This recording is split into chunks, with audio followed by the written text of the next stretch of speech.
Ketua Umum Partai Nasdem Surya Paloh mengatakan Partai Nasdem siap mendukung Bobi Nasution di pemilihan Gubernur Sumatera Utara 2024.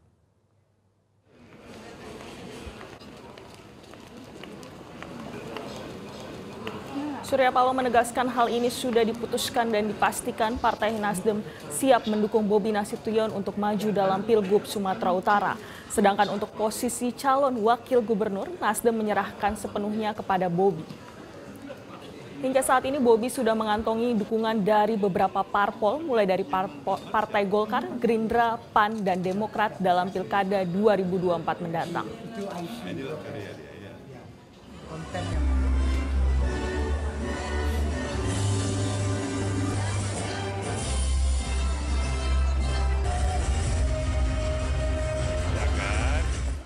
Mendukung Bobi kan?